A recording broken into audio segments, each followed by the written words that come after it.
Kita semua tahu bahwa harta SDA sumber daya alam kita yang namanya nikel dikeduk habis-habisan untuk membuat Tiongkok jadi raja baterai dunia, yang mana harta kita bisa habis tanpa memberikan keuntungan ke bangsa dan negara. Apa buktinya kalau nikel yang dikeduk itu tidak memberikan keuntungan? Buktinya kita saat ini masih cari hutangan bernegaranya. Bisik-bisik di sana-sini di warung kopi sudah jadi pembicaraan umum, namun pejabat yang melindungi perampokan tambang nikel itu terlalu kuat. Jadi tetap saja pengadukan terjadi dan pengiriman dilakukan besar-besaran tanpa kita tahu isinya apa yang dikirim tadi. Mau litium, fero besinya, apapun yang nempel ikutan yang jauh lebih berharga dari nikel, kita tidak tahu. Orang pejabatnya semua baru semua, bernegaranya mana ngerti sih beginian. Kita ilustrasikan. Kalau Anda pedagang, Anda mau beli barang pasti semurah-murahnya. Ingat ya, Tiongkok itu platform berpikirnya adalah pedagang. Jadi kalau beli sesuatu, selain minta harga murah, pasti minta bonus yang banyak. Dalam dunia tambang, pengedukan bahan baku ada di dalamnya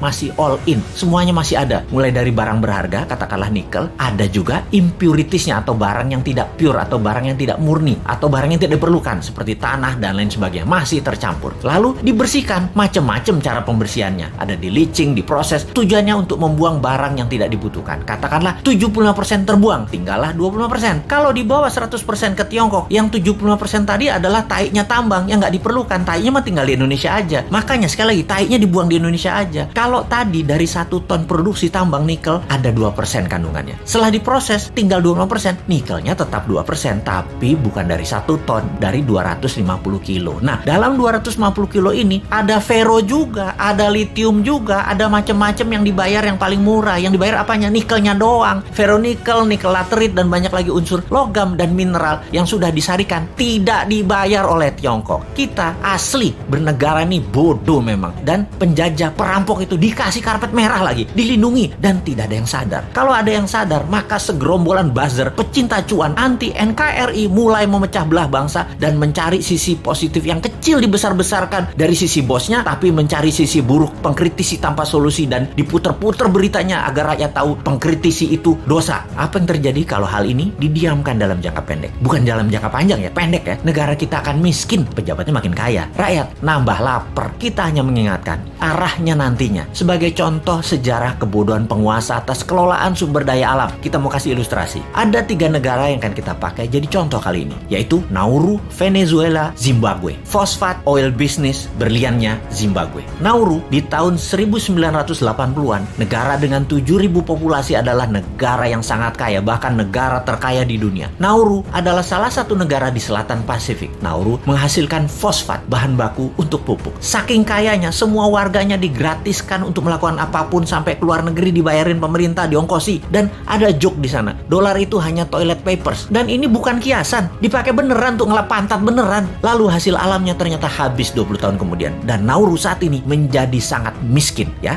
Itulah cerita sederhananya. Venezuela dimanja dengan 95% minyak dan gasnya yang diekspor, membuat negara ini menjadi negara petrodolar. Begitu harga minyak anjlok dan uang hasil ekspor tadi hanya buat foya-foya, bukan untuk membangun sektor lain, Venezuela hyperinflasi dan menjadi negara miskin sekarang. Saat ini ketika harga minyak naik, Venezuela sudah tidak bisa produksi lagi dan tidak ada negara mau beli minyak dari Venezuela. Jadilah Venezuela negara paria, negara setengah gagal. Terakhir, Zimbabwe, penghasil berlian. Begitu tambang berlian habis, pecah perang saudara, ambyar negara Zimbabwe yang tadinya makmur dan menjadi salah satu negara termakmur di Afrika. Kesamaan ketiganya adalah tidak bisa mengelola sumber daya alam dengan baik, dijual murah, dikeduk asing, dilindungi pejabat yang berkuasa pada saat itu. Semoga kita bukan jadi negara yang keempat. Wong pinter semua kok pejabatnya, gak mungkin lah ditipu Tiongkok. Emangnya kayak bos men, bodoh beneran.